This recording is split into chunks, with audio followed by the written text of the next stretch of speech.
All right, I do have to do full disclosure. I've actually been to Alaska.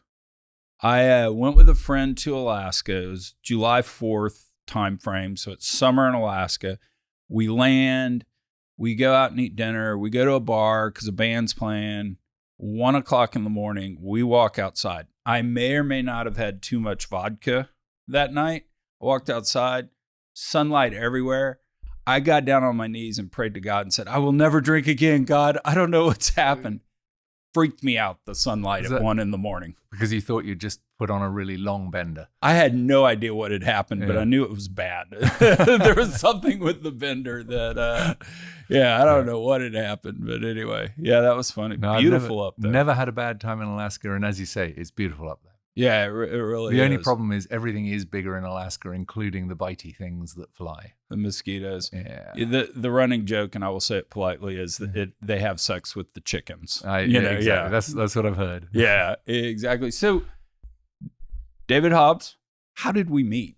I don't even remember. We met because an old friend of mine with whom I'm now working, Steve Looper, had been a lifelong fan of yours because you're one of the few people who says the things that you know you shouldn't have said, but they needed to be said anyway. I like that. He put me on to the podcast, and then he eventually organized that we connected, and we spoke briefly on the phone and thought there may be something to talk about. Yeah, because I was in a Wendy's when we talked on the phone, and there are other brands of burger. If this was the BBC, we'd have to make sure that there were exactly. Full disclosure. Well, if this were the BBC, we were fact check, and truly it was a Wendy's.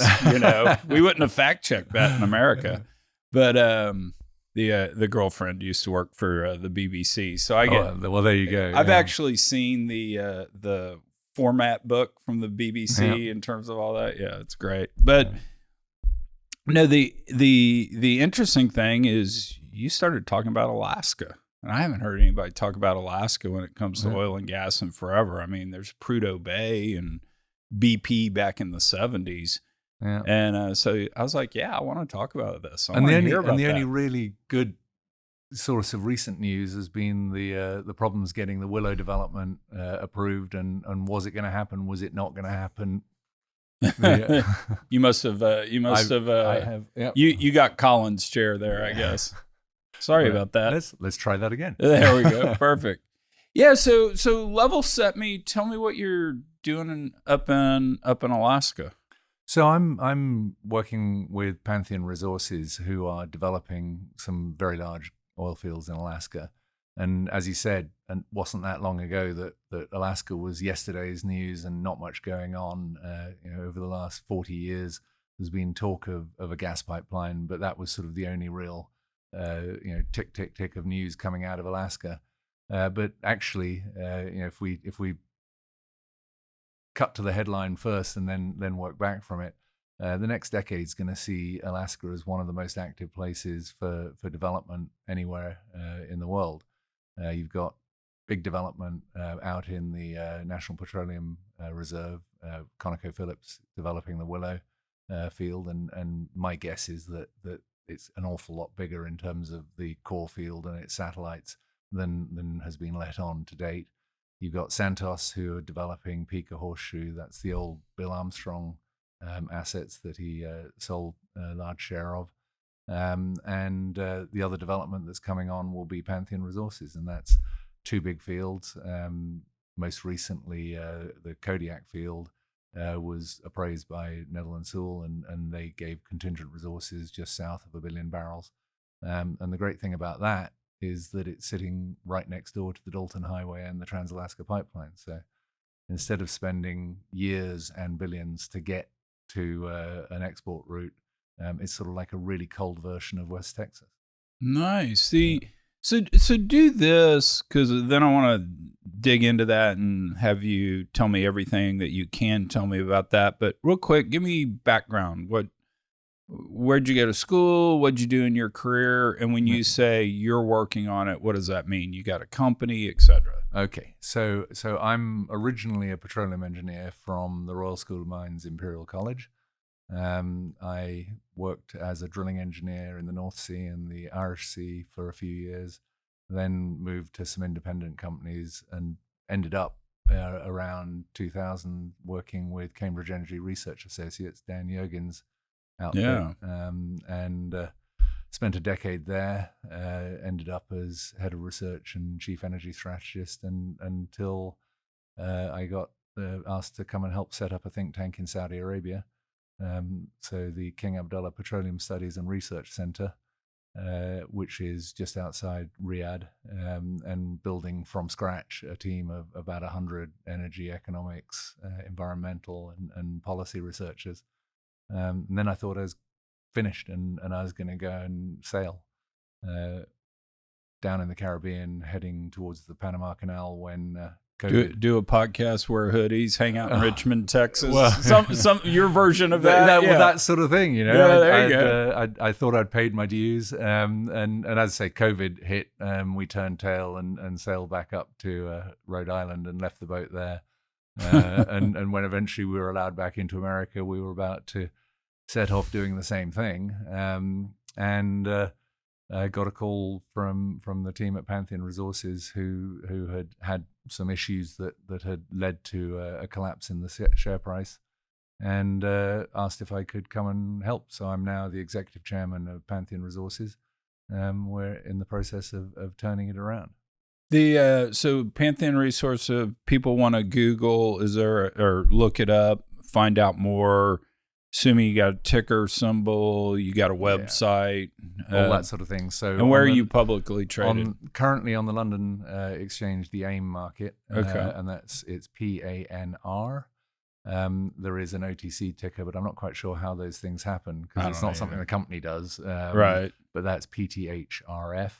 The website is pantheonresources.com, and so. Any information is available there. There you go. All that good stuff. Okay, real quick before we get to Alaska, two things. One, where's the accent from? And let me give this disclaimer. So the girlfriend is British. She's lived here 18 years, but she is British. And whenever I meet someone that has a British sounding accent, she asks me, well, where is it? I.e. the regional dialect. And my response is always, I don't know, outside America. And she'll say snarky stuff like, we invented your language and we don't like what you Texans have done with it. So, it's not just Texans. I think it's all Americans. We've had, Boston. I mean, I think Boston's been voted the worst accent on the planet. But anyway. Well, I spent a decade in Boston, and there are regional accents within Boston. If you can't spot the different regional accents within Boston, then you're not a Bostonian. So she's always pissed if I don't come back with what regional accent it was. So I can't tell. I like to think I have no regional accent. I think it's probably received pronunciation. I grew up, started out in Essex, which is just north of London, moved to Connecticut, which is about 3,500 Now, where miles. was the college or the university? Sorry. Oh, sorry, the university. The university, I've learned that the school thing. The school, so that was the Royal School of Mines at Imperial College. It actually doesn't exist because they merged them all into a single sort of faculty type arrangement. But that's in South Kensington, just between the museums and the Royal Albert Hall. That's where Imperial College is. I think a week and a half from now, I'm going to be at the Royal Albert Hall seeing the Christmas carols. So cool. All right. So we've cleared up the accent. That's the origin of it. Yes, exactly. It's been a lot of places, and I think I've stolen a little bit of everything. Enough that. Am I allowed to say that you mistook it for Australian to start with? No, don't say that. I can't say that. She'll kill me. Okay, so we can cut that bit out. Yeah, exactly. Get rid of that. Get rid of the South African. all of that. So give me one, before we jump into Alaska, give me a cool Dan Yergin story. You've got to have 100 of them.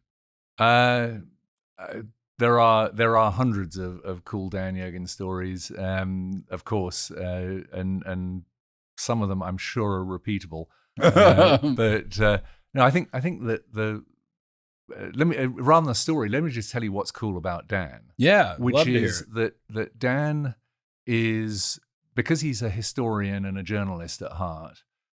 He has an ability to construct a narrative from what may seem a relatively disconnected set of facts in a way that speaks straight into the heart of his audience. And I think that it's that ability to narrate in a way that makes you feel that you are actually watching these things happening as he describes them. And then you sort of almost by osmosis get this understanding of why the things that happened were important. So he really has a way of helping you to better understand the things that you thought you already knew in a useful way. And it's an extraordinary talent, I have to say. And whenever we used to write stuff together, I would have a look on my wall and see how many Pulitzer Prizes I had, and then I'd look at the number he had, and I would simply accept his edits.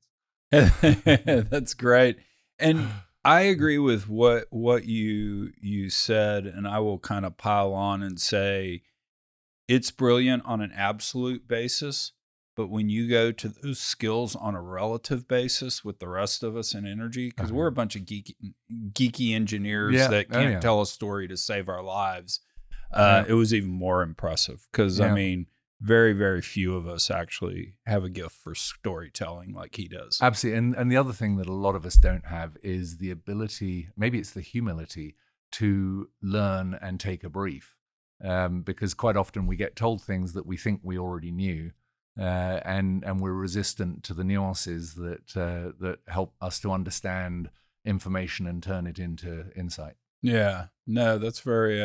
I have to say, the 10 years that I spent with him were among the most intellectually stimulating 10 years of my career. I bet so. I bet so. He's a fascinating. Every chance I get to read anything he's done, listen to him speak, just amazing. So here's the insider tip. Okay. You need to read what Angela Stent writes, his wife, because she is, to looking at Russia, she is the Dan Yergin, compared to energy. So if you really want to understand Russia and the former Soviet Union, then you need to read Angela Stent. Gotcha. All right. Pro tip. I like that. So what can you tell me about Alaska? I want to hear it all. Like, how did they get interested in there? What did you see? What are formations? How do you drill in Alaska? I'm going to sit here for the next 30 minutes with my Diet Coke and you just fire away because this is fascinating. So I think, there are a number of different ways you can attack this, and I'll warn you, if I say anything that gives the impression of being geological knowledge, it is that of an engineer who hasn't really been an engineer for a while. Yeah. So it should come with a huge health warning. Perfect. But the rebirth of Alaska has really been looking at a set of plays that are geologically younger than the legacy plays, and that are much more aerially extensive than anyone thought the prospectivity of Alaska was. So if you think back to Prudhoe Bay and the Kuparuk River and field and all the satellites around that, that's the sort of the core hub of what's going on. And then you've got this slightly oddball Point Thompson out to the east, which is the high pressure gas condensate field where they're recycling the gas and sending some condensate along. That was owned and operated by ExxonMobil. They've now handed on the operatorship as they've focused their activity in other places.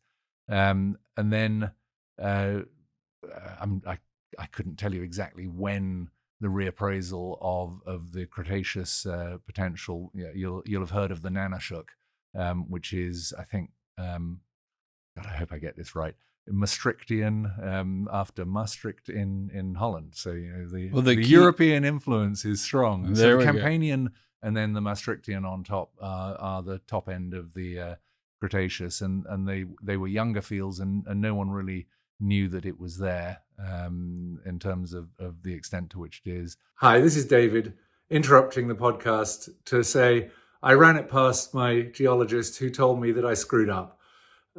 I shouldn't have said the Nanashuk was Campanian and Maastrichtian.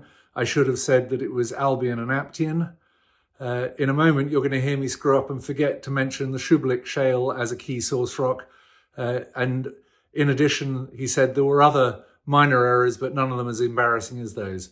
Now back to the podcast. And credit to the guys at ConocoPhillips, to Bill Armstrong, who was really the, he was the George Mitchell Right. of the rebirth of Alaska in that sense. But the story of how Pantheon ended up there is almost an accident, in that there was an organization called Great Bear Petroleum, set up by a group of people who had a view, actually, that they thought they were going to do tight oil shale. It was going to be the oil shales, because the source rocks in Alaska are absolutely fantastic. Yeah. And so the two particular ones that were being looked at, one is the HRZ or the GRZ, depending on who you are. I gather HRZ stands for highly radioactive zone, but I'm not entirely sure how radioactive that is. I've never been down deep enough to be up close to it. Never had a Geiger counter Yeah, down not there. had a Geiger counter, but there are good reasons why it's called that. And then the Hugh Shale, which is the next big shale up, both enormously prolific source rocks. And so there were a couple of different groups who looked at where the source rocks were in terms of their optimum oil window, and leased a ton of acreage around that, and tried to drill tight oil wells or oil shale wells, and it failed. Mostly because it wasn't productive enough. They couldn't dewater it enough to get decent flow rates. There were a couple of wells drilled by what is now 88 Energy, called Icewine 1 and Icewine 2, and they didn't succeed. And there were some wells drilled by Great Bear, and they didn't succeed. But they were, I think, for the most part, their funding was coming from the tax credit scheme that Alaska had to encourage small explorers. And then the state of Alaska decided it couldn't afford to continue paying the tax credits, and so these companies fell into hard times. And it was on the back of that Pantheon Resources were able to merge with Great Bear, having had a not terribly successful campaign in East Texas. Not the first company to break their heart in the Woodford in East Texas. That's another story for another time when you're. So we're not going to do a podcast about that. We're going to do a series about that, because I can match you story for story on that. I'm one. sure. Yeah. I'm sure. So on the back of that, Pantheon was able to solve the conundrum of the corporate finance, because Bank of America, who had lent against the tax credits, had then sold the debt on to a hedge fund who were not of a mind to let the original management off easy. And so the guys at Pantheon put together a deal that allowed them to get their money back and have some upside exposure, and ended up in a 50-50 merger with the combined company Pantheon Resources owning 100% of what was then a relatively soon to expire group of blocks within a much larger area that they'd originally held. And they had to, in the space of 2.5 months, put together a program to re-enter a well that needed to be tested in order to secure the unit that had been granted by the state of Alaska. It is right by the Dalton Highway. I mean, literally a mile off the Dalton Highway, between Pump Station 1 and Pump Station 2 on the Trans-Alaska Pipeline. The original well, Alkaid 1, had been drilled in 2015. They hadn't been able to test it because the Sag River had a very unusual flooding event that meant everyone had to get out the way. The Dalton highway was flooded. So the Pantheon, after this merger in the winter of 2019, running into the spring, got out there, tested the well, flowed 100 barrels of oil a day, secured the leases, and then was able to start building from there. And cut a long story short, now owns 190,000 acres, covering 2 giant fields. One that our estimates about he said 481 million barrels of recoverable liquids to go into the Trans-Alaska Pipeline. Our estimate for the other, so that the one right by the pipeline, is called Ahpun, named after a polar bear that is sadly deceased now, but not before it had think eaten someone who got into its cage up They in, have a in tendency Anchorage. to do that. Yeah, apparently they're not as cuddly Yeah. as you think they are. I've seen the photograph of just the left or the right sneaker. Right. But that's When I went up to Homer, Alaska, we took what I'll call a puddle jumper, but a small plane over to the bear preserve that you kind of had to fly across the cove or whatever you wanted to call it. And we went to go see the grizzly bears. Yeah. And Mama Grizzly was not too happy with us being there. Now, probably didn't get any closer than 50 yards. Yeah. But yeah, I'm not tangling with a grizzly or a polar bear for that Well, matter. I was going to say polar's even more. So Ahpun, the 481 million barrels alongside the Dalton Highway. Kodiak is the one that we think the company's estimate was about 1.7 billion barrels. When we had Netherlands Sewell look at it, they gave it 960 something million barrels, which is not a bad first try.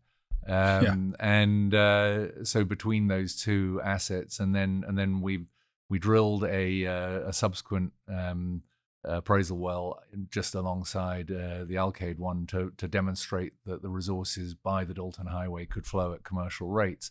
Because of course that's how you unlock it. If you can get into a West Texas style one well at a time, rather than having to build a huge facility and sink billions of dollars before you get to your first production, that would transform the economics. And then in terms of the Kodiak field, that was really set up by a 1988 ARCO well called Pipeline State, which actually encountered almost all of the formations that are now part of our planned development. And what depth is so we're talking 6.5 to the bottom, 9,000 feet. Okay.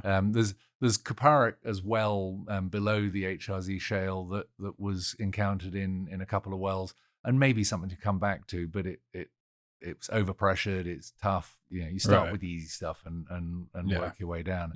But the really exciting thing was that the Pipeline State well had identified this enormous basin floor fan. So what you've got going on, and this is similar to what's going on with all those nanoshook plays from Willow all the way across.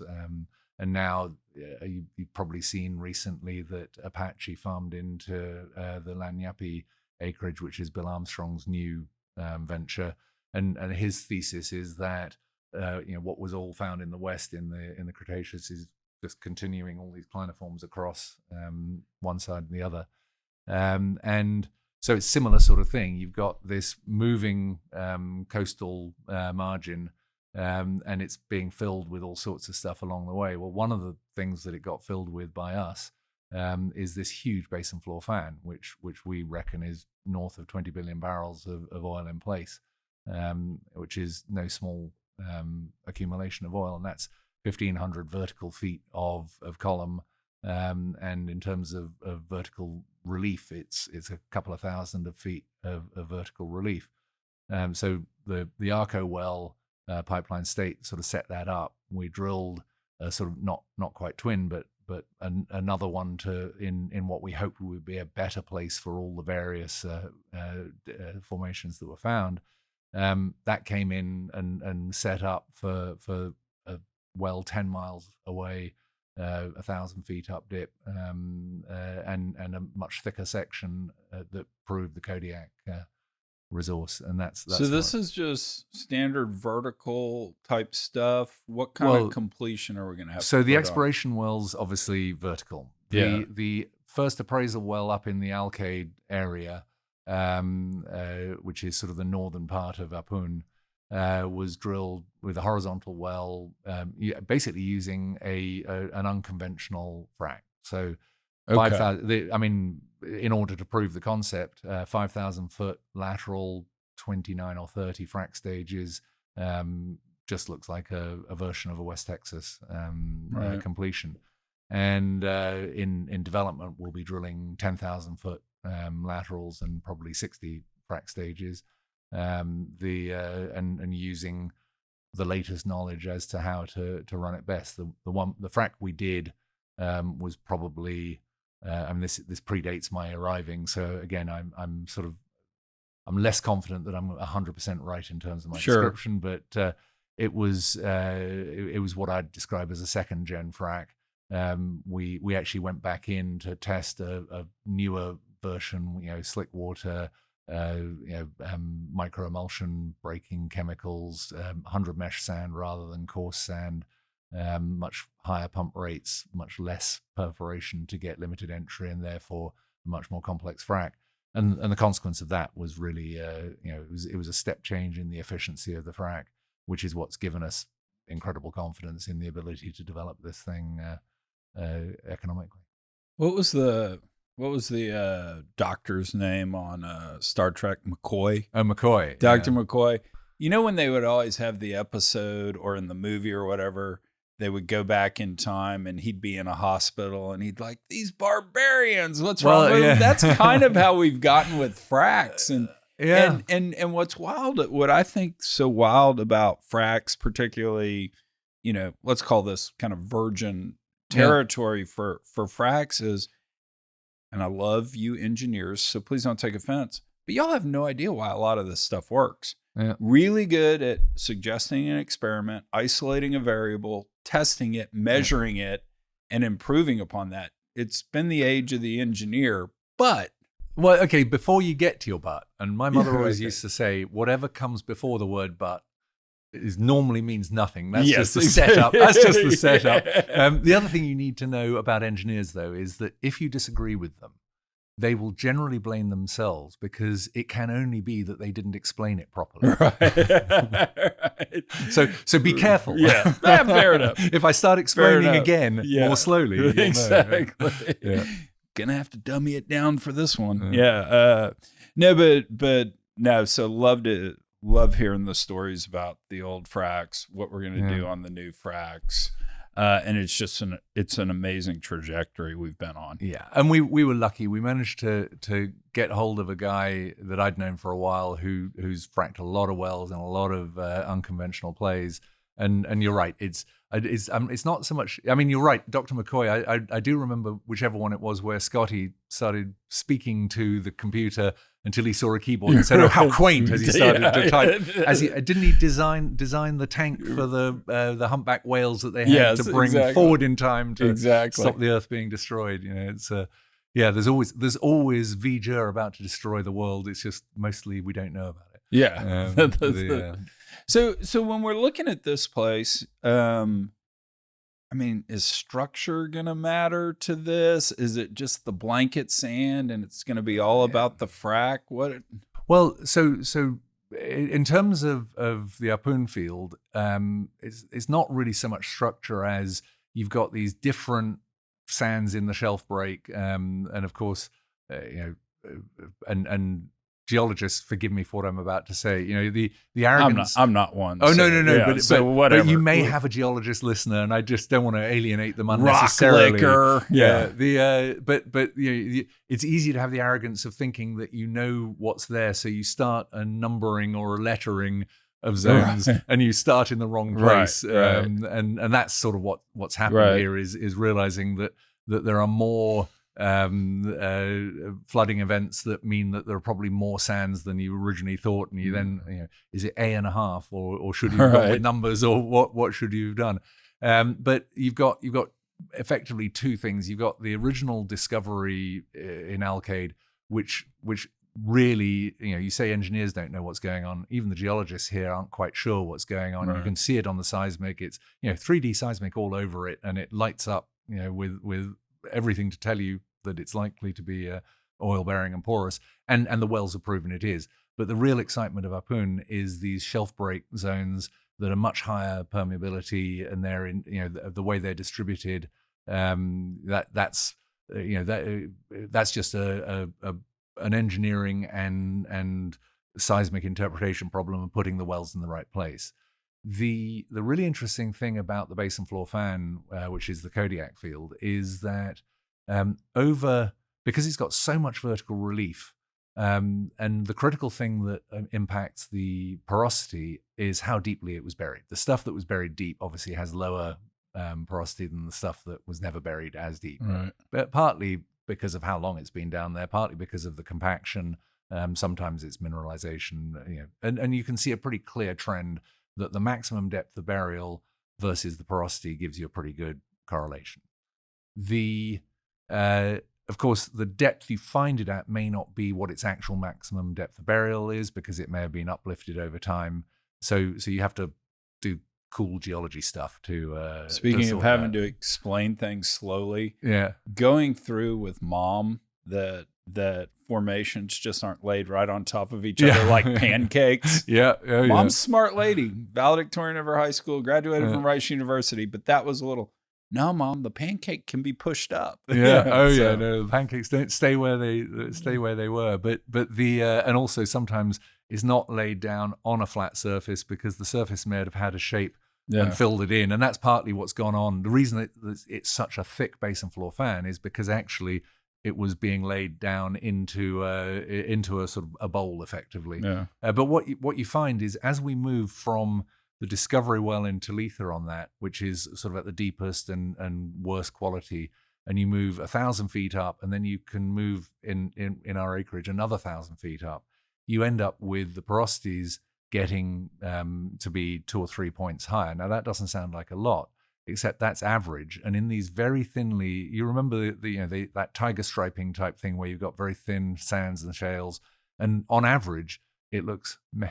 Right. But when you actually look at the quality of the sand, what you find is, as it goes, it's been buried less. You've actually got some much higher permeability bits of sand, and of course permeability moves logarithmically with porosity. So what may be 2 or 3 points of porosity can be orders of magnitude of permeability. And so what we find is it is partly a structural game, but it's about finding where are the opportunities to complete in the rock that is high permeability because it was never buried as deep. And so we can start mapping where that is as we move from the southeast to the northwest in the field. And then it's an interesting engineering balancing game. The cost of moving out another 10 or 15 miles to build pads and to develop, versus the lower cost of developing slightly poorer rock, further east. So that's the stage we're at. We're at a point where we're starting to apply for a hot tap into the Trans-Alaska Pipeline so that we don't have to pay any of the existing owners for access. We're starting to work with the state of Alaska on getting the approval for the development, and the Ahpun development, we're intending to do an FID, or a final investment decision, by the end of 2025, with a view to being drilling production wells and on production by the middle of 2026, which actually, if you think about it, is pretty quick compared to a development where you have to spend 5 to 7 years building your facilities and your roads and all that sort of stuff.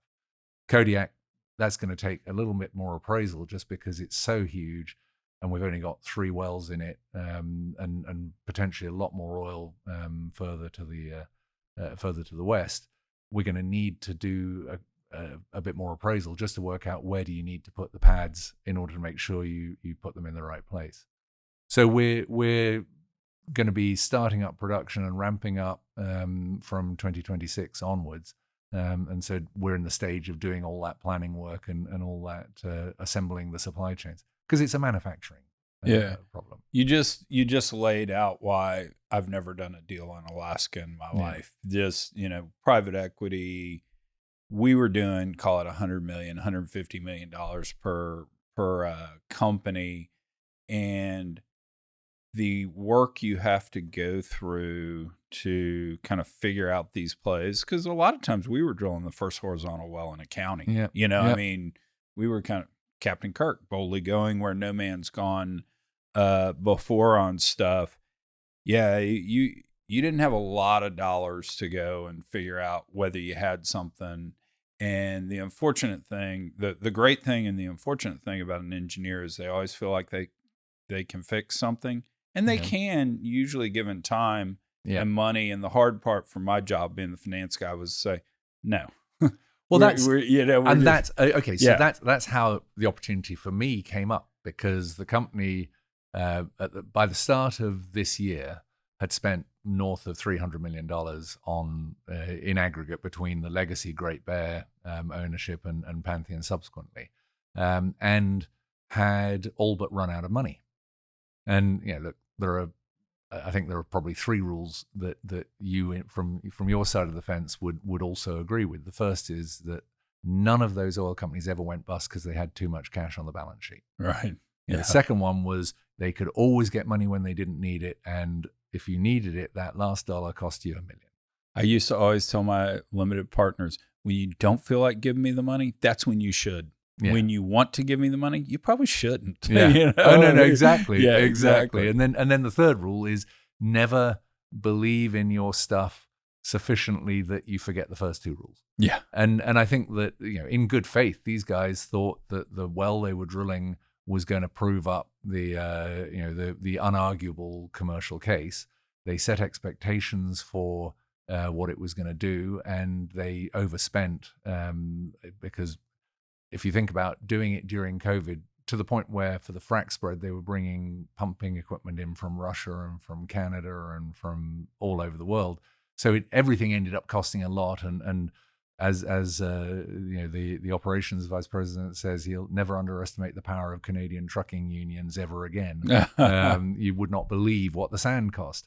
But it meant that they then found themselves without funding for the next operation as a protection against this one going not delivering what was expected, and so it was an unfortunate set of circumstances. A bunch of people who have done. I mean, let's face it. How many people can say that they put together a prospect and drilled it and appraised it to a point where there was nearly a couple of billion barrels of recoverable oil that is extremely commercial? That's right. That's a hell of an achievement. Unfortunately, on its own, it's not enough. You've got to marry that with the corporate strategy and the funding that's going to get you there. Yeah. And so that's why I came on board, was to refresh the corporate strategy to a point where it became credible that you can deliver on the value of it.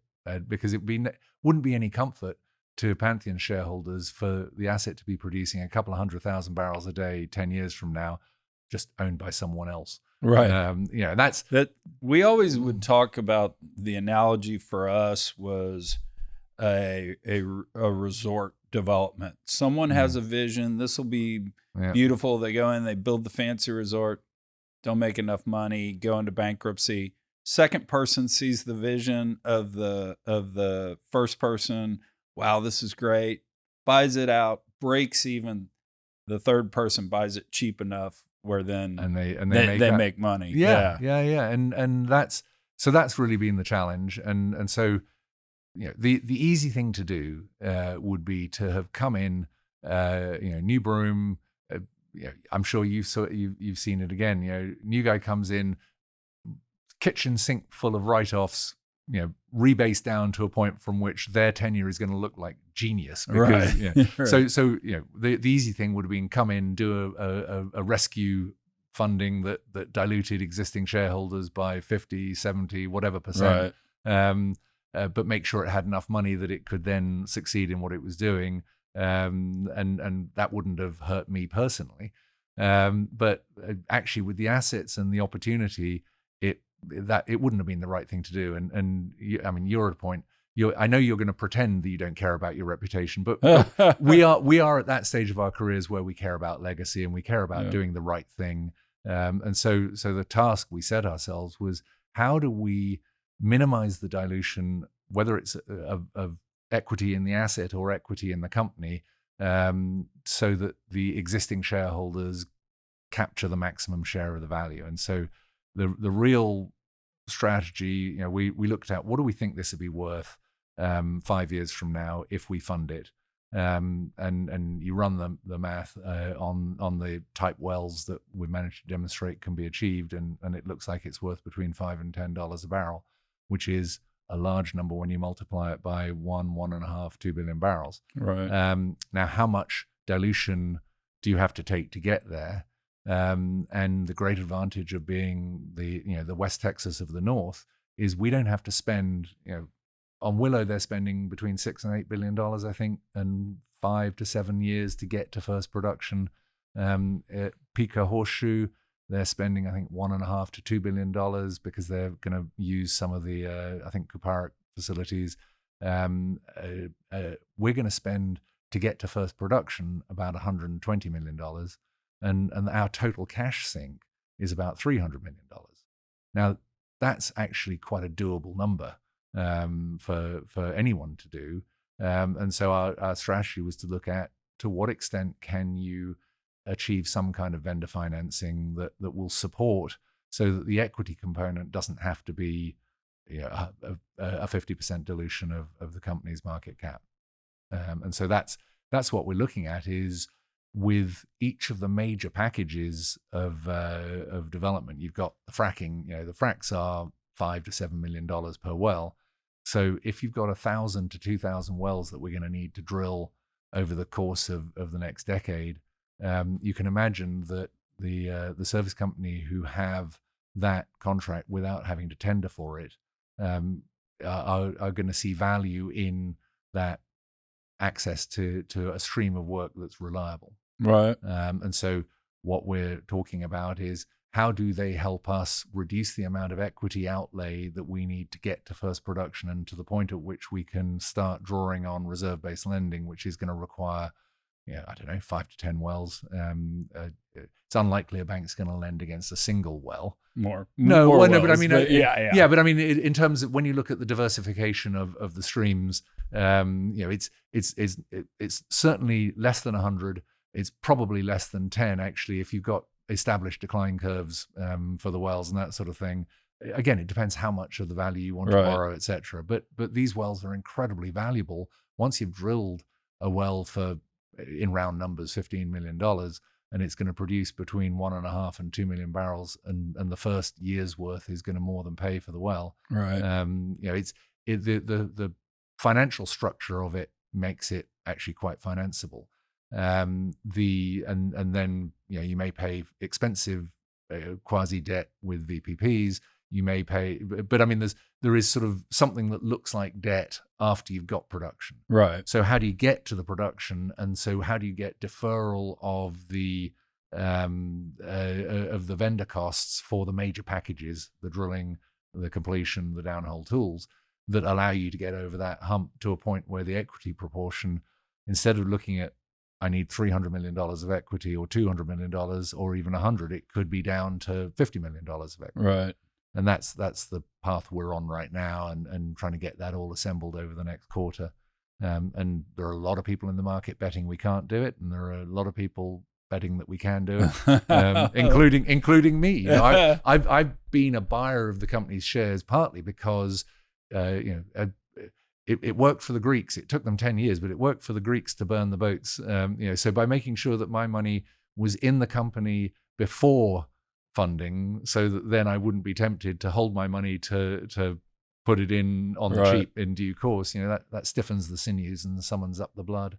No, I love this discussion, because I think you're right. I mean, we are at the point in our lives where you need to do the right thing on stuff. You just sleep better at night.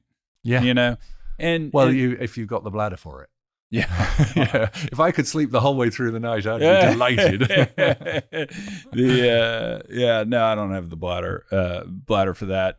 But I will say, one of the things that I think I've grown into that I had no idea that I would, when you become the older guy, you just don't want the younger guys to make the same mistakes you do. Yeah. And you really do feel the responsibility, sitting around because I'll see stuff and I'll call up and say, hey, take this for what you're paying for it, i.e. free, but just, hey, I did this.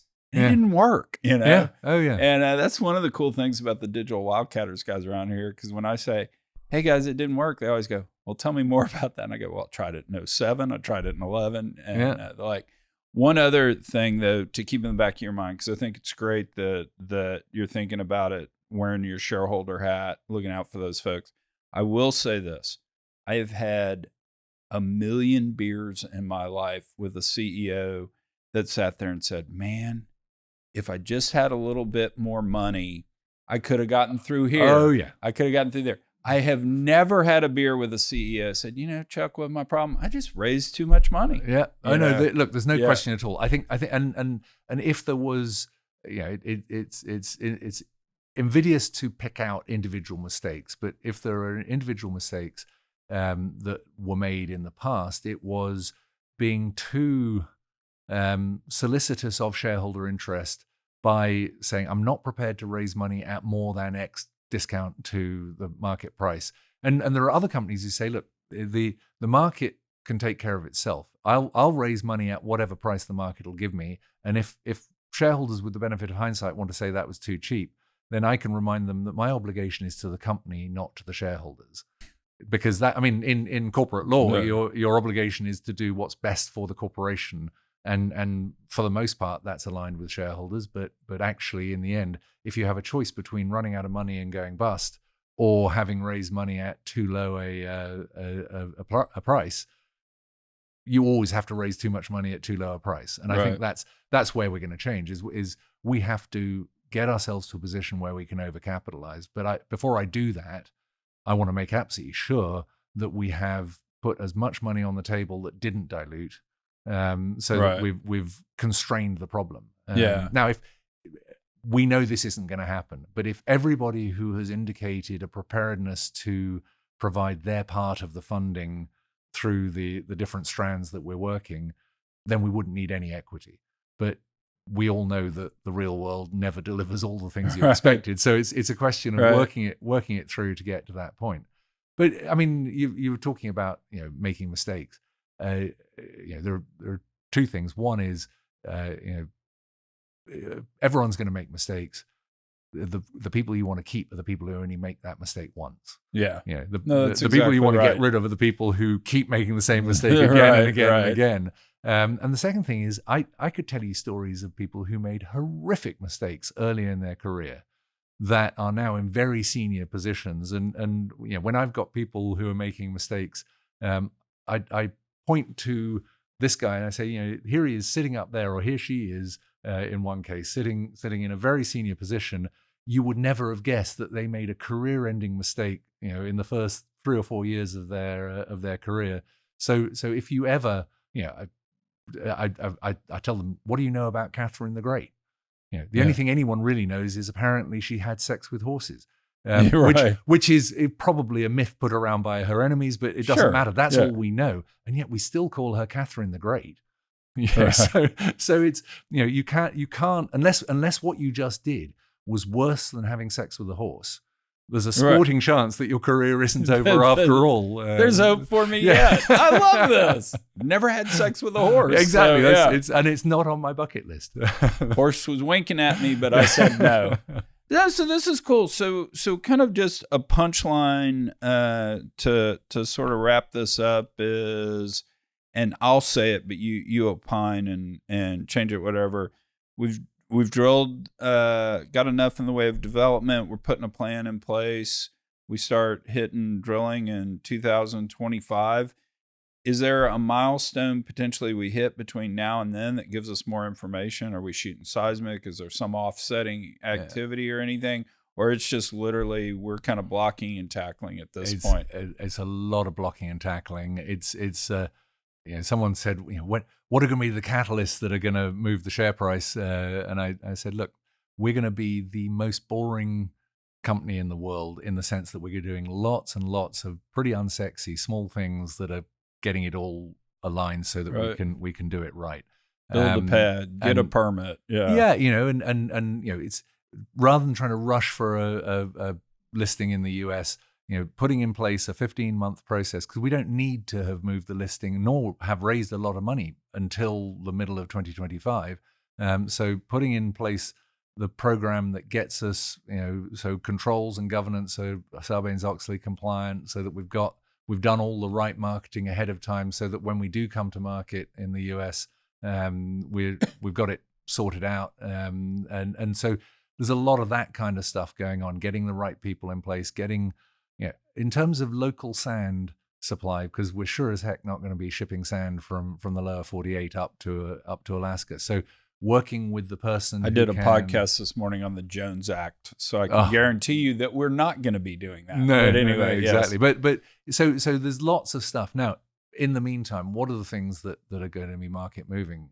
Because here we are capitalized at $250 million versus, or a bit less than $250 million today, versus an aspiration to be capitalized at a price equivalent to whatever the diluted version of $5 to $10 per barrel is. And there's kind of come a moment where people start to see that success is inevitable because we've done all the right things. And so the catalyst is the moment at which people see it becoming inevitable. And that probably becomes the point at which we demonstrate that we can raise a lot of money without equity dilution, so that instead of fearing 50% dilution, people are now discounting 10 to 20% dilution. And that's the point at which it'll take off. Yeah. And that's going to be over the course of the next 3, 6, and 9 months.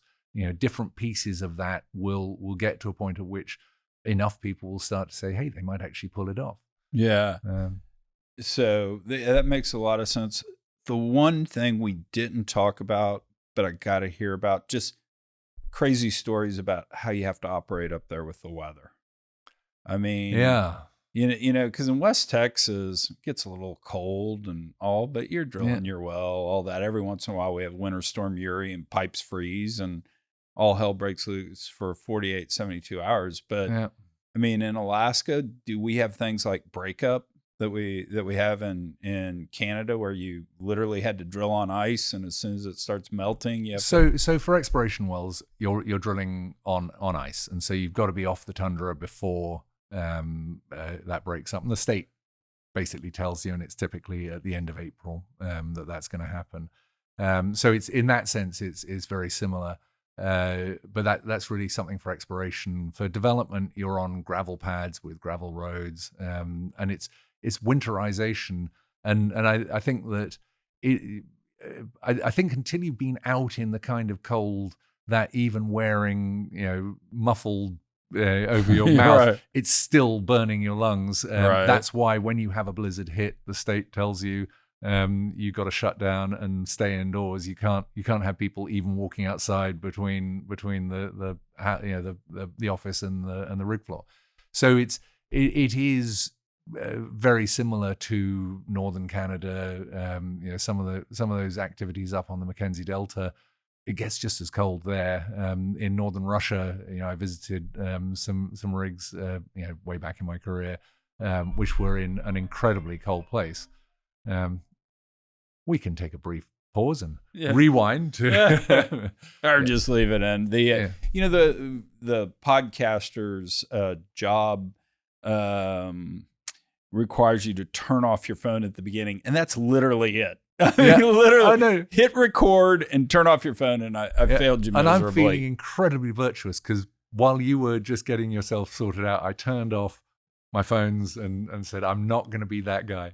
Well, I was that guy today. So, but no, so I mean, what you have though is you have situations in which just everything takes twice as long as you expect it to take, because even with winterization, you're still exposed to the logistical constraints. So taking it's a JCB in England. What is it? It's a caterpillar or whatever is it? You're right. Yeah. Okay. So you're having to clear snow that's piling up or being blown.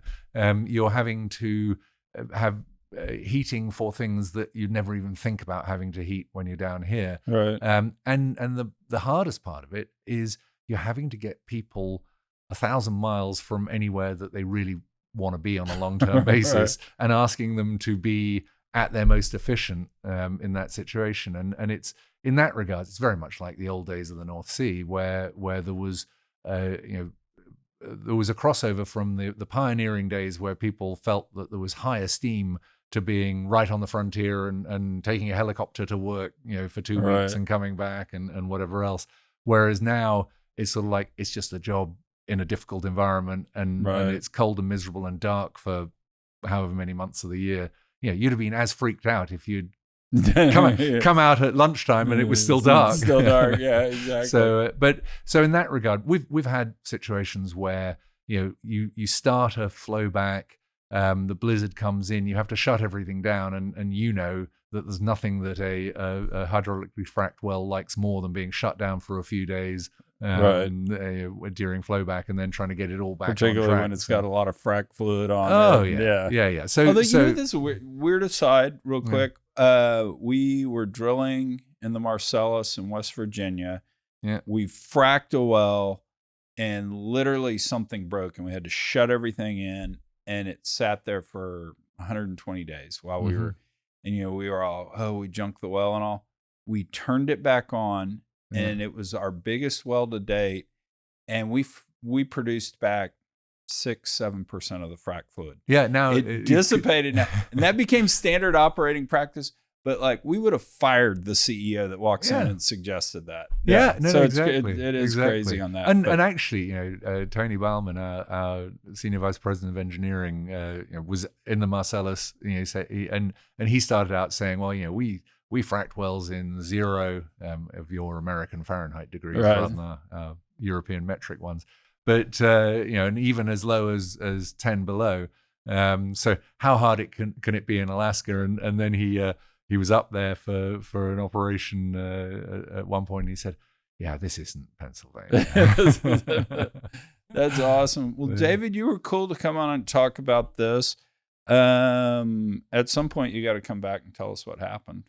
You know? Well, we'd definitely do that. And the other thing I'd love to talk to you about another time is helium and carbon dioxide and industrial gases, because you know, a little teaser for you there that almost all the helium in the world is produced in conjunction with methane. You know, the big producers are Russia.